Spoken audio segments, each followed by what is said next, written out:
So that's then when you're diving into that area, you've got all these different protein powders and sources out there. So you've got whey protein, you've got casein, you've got beef protein, you've got pea protein. The vegan, plant-based stuff. Soy protein. Can we kind of go through like those main 5 and just talk about what you would take and why? I know where you lean, so I'm just explain for people. This is where I think everyone thinks that they're all created equal. It's like, well, this is a protein powder, and it's the Vega Life. Sorry, not to blast on one brand or whatever it's called, Vega Life. Plant versus beef isolate or casein. People think they're all the same. So explain, please.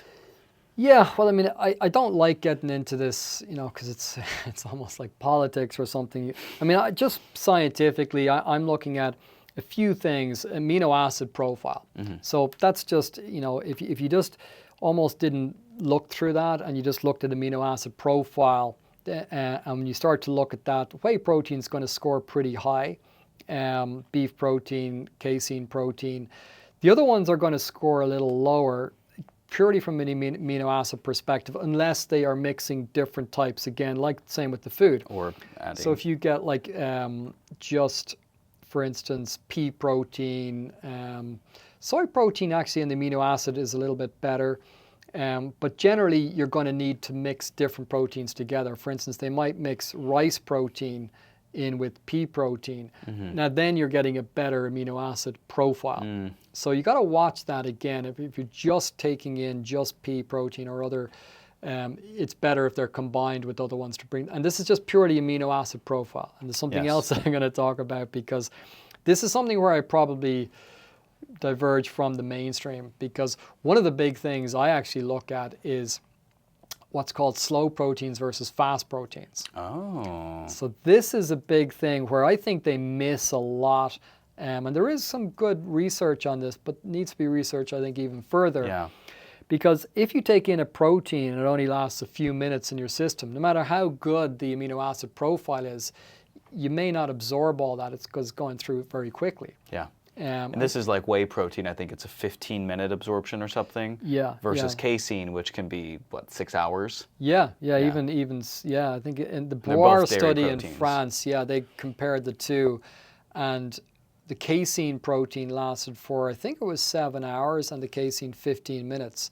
So you need to take the 15 minutes. Sorry, the whey, The whey was 15 minutes, the casein 7 hours. So you need to take it every 15 minutes to match the casein. Right. So the simple way, and again, this idea of an anabolic window after you work out is nonsense, because when you break down muscle tissue, it takes 48 hours at least for it to completely rebuild. So you want to have good amino acid levels for as much as you can for those 48 hours. Yeah. So it's not just a few seconds and it's over, right? So you really want to have protein in your system for a longer period of time, and then you're going to be more anabolic for a longer period of time. Right. So that's where casein, I believe, is much superior to whey protein, which again, a lot of people are going to say I'm wrong on that, but there was an interesting study in Australia where the police officers, I thought this is a good study, because sometimes they get so caught up in mechanisms and all of these things rather than outcomes. This was done with police officers in Australia where one group took whey, one group took casein, and then there was a control group. And the ones that took casein, they gained twice as much muscle, I think, got twice as strong compared to the whey. So it was big differences there. The other part of protein as well, and this is for people who are trying to get the protein intake, but they're either looking to recomp, so they want to gain muscle and lose fat, or for people who are looking for weight loss but want to preserve muscle. Then you also want to look at satiation. Oh. So for instance, casein protein is way more satiating. It'll make you feel fuller for longer as well. Whereas whey protein, you're going to be hungry again. Whey protein is also it's a lot of insulin in your system. I thought that's what you were going to say. Yeah. So there is that element. So again, for weight loss, now for young guys that are just looking to bulk up, I wouldn't be concerned about that. Yeah, because insulin's two-edged sword. It's great for muscle building, but it also can cause fat gain. So everything is a balance. But for weight loss, I would avoid that. I would be more taking the casein. Now, pea protein is more satiating as well, but again, you don't get that amino acid profile as good. So casein, if you handle dairy, casein would be my number one.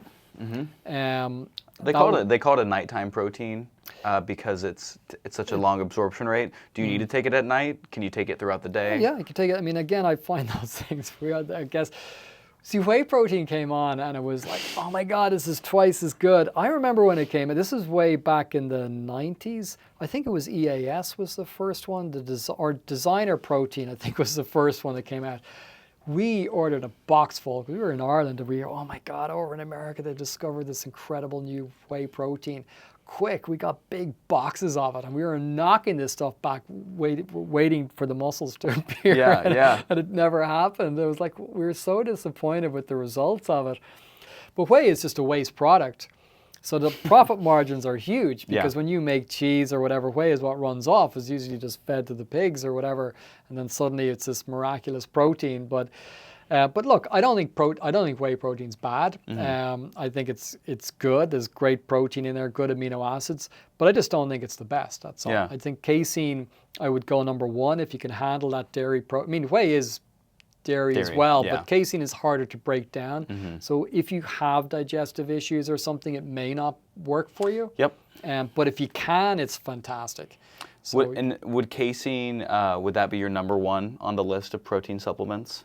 Out of everything? Yeah, it would. So if you're somebody that can't take the dairy, what's next on your list? Then after that, I would actually go, which is what I take myself, the beef protein. And I try to get a good grass-fed. In fact, I have. Yes, you do. This is one of the ones I'm taking at the moment, grass-fed protein powder. This one happens to be from Sweden. And it's just shout out Sweden. It's just sweetened with monk fruit extract, so there's nothing weird or funny in there. Vanilla bean powder, beef protein isolate, and monk fruit extract. Nothing else. So pretty clean protein. So I do like that. That would be my next best. And then I'd go whey, and then the other ones. Okay. One thing I will say about beef protein, really amazing. Maybe consider using it in a blender, because it doesn't break down as well as dairy protein in like a shaker bottle. In my personal opinion, this is just a little tip for the folks. I think it can vary, because funnily enough, I tried. Some of them are different, Yes, because the other one that I tried was even harder it was really clumpy, whereas this one actually broke down reasonably well for me, but I just feel like one of the big deterrents for people for protein powder is that if it's gross to them, and so it's like, if it's gross, just keep drinking it, just put it in a blender. It'll help to chop it up more, and you won't have clumps. I'm smiling because I know you don't care. I know. That's the thing. Like, I don't care either, but people care. Something I've noticed. They won't get their protein since I've been in this bit. I mean, I'm doing this now for 30 years, but people are getting fussier and fussier about everything, about tastes and stuff.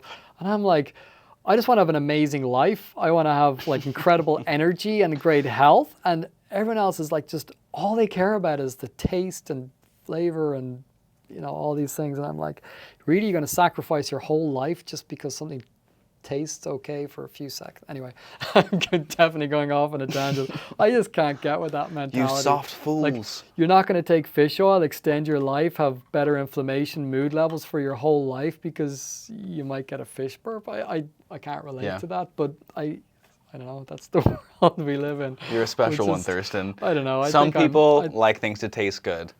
Us weak people, we're all the softies. Okay, so we're going casein, beef, then whey.